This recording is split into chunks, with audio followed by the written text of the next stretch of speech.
ये आ चुके हैं हम हमारे स्टूडियो पर। तो चलिए अब शुरू करते हैं।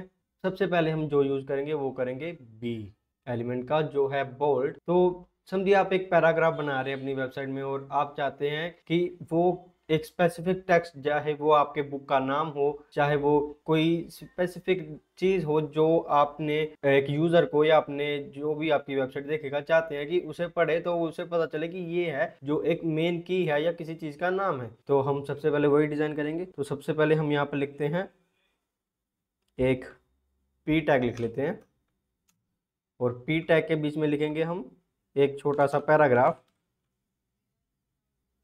एक लिख लेते हैं 20 शब्दों का पैराग्राफ लिख लेते हैं। जो मैंने ये किया, ये अगर आपको नहीं पता है तो आप बस लिखना है लॉरम 20 और आपको एक छोटा सा रैंडम वर्ड्स का पैराग्राफ मिल जाएगा। आप जितने शब्द का चाहते हैं उतने शब्द का मिल जाएगा। तो यहाँ पर हम लिखेंगे एक स्पेसिफिक वर्ड, जैसे मैं यहाँ पर लिख दूं द थिंग।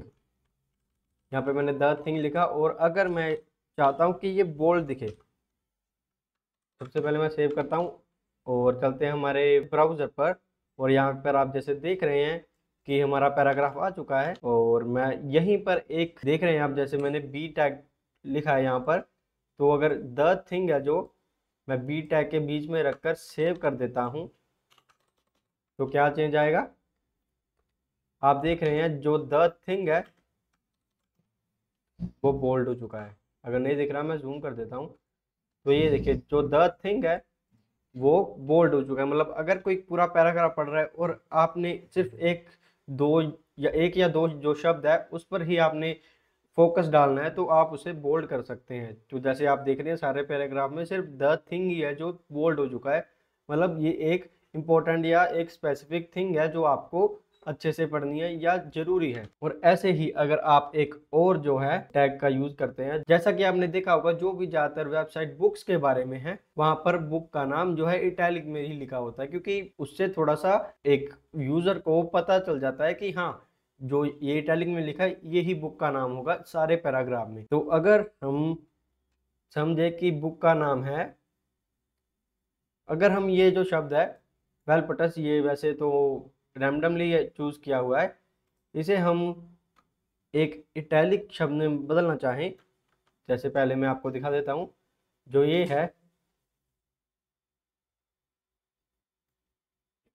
जो ये शब्द है, ये आपको दिख रहा है कि बिल्कुल सिंपल शब्द, मतलब बिल्कुल सिंपल फॉर्म में है। अगर मैं इसे चेंज करना चाहूँ इटैलिक में, तो मैं इसे क्या करूँगा, जो एक आई एलिमेंट है वो लिखूंगा, और जो ये शब्द है उसे उसके बीच में रख दूंगा। जैसे ही मैं यहाँ पर सेव कर कर अपने ब्राउज़र पर वापस जाऊंगा, देखिए ये जो शब्द है ये हो गया है इटैलिक में चेंज। कैसे हो गया है? आई टैग की मदद से। जैसे मैंने इसे आई टैग के बीच में रखा तो ये चेंज हो चुका है इटैलिक में। तो ये था इटैलिक करने का तरीका। और एक सबसे अलग चीज़, अगर आप कोई साइट बना रहे हो जिसमें साइंटिफिक शब्द आ रहे हैं, जैसे कोई केमिकल का नेम, तो आप कौन सा टैग यूज़ करेंगे या उसे कैसे करेंगे? क्योंकि वो तो एक दूसरे के ऊपर नीचे होते हैं। जैसे C2, जो टू नीचे होता है वो आप कैसे लिखेंगे?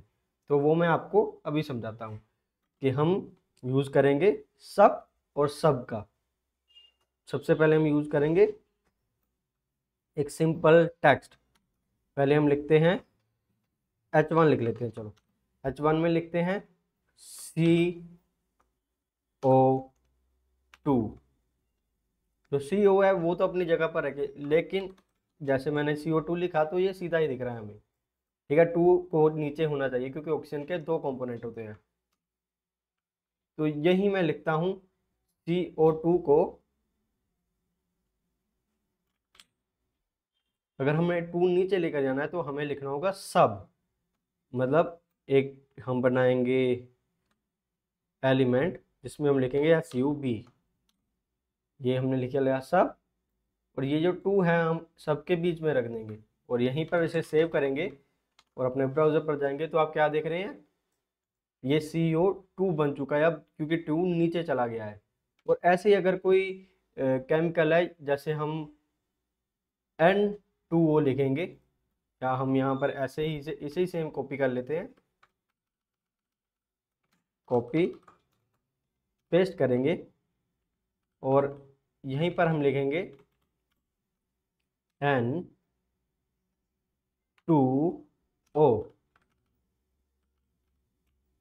तो N2O, यहाँ पर N2O आ गया। अब हम चाहते हैं ये जो 2 है ये ऊपर जाए, N के ऊपर अगर हम देखें तो इसे N2 को ऊपर ले जाने के लिए हम यूज करेंगे सब का, SUP। जैसे हमने सब लिखा, यहाँ पर बीच में लिख देंगे 2 और जैसे हम इसे सेव करेंगे तो ये क्या आ गया, N2O। तो ये बहुत सिंपल था, जैसा कि आप समझ ही गए होंगे कि फॉर्मेटिंग एलिमेंट्स है वो कैसे यूज करने हैं। तो ये थी simple guidance about formatting text. अगर आप और भी एलिमेंट के बारे में जानना चाहते हैं तो मैं आपको वो डिस्क्रिप्शन में बता दूंगा कि कौन कौन से हैं, और उन्हें भी यूज कर देखें, उनका भी यूज देखें। और मिलते हैं अगली वीडियो में। Happy coding.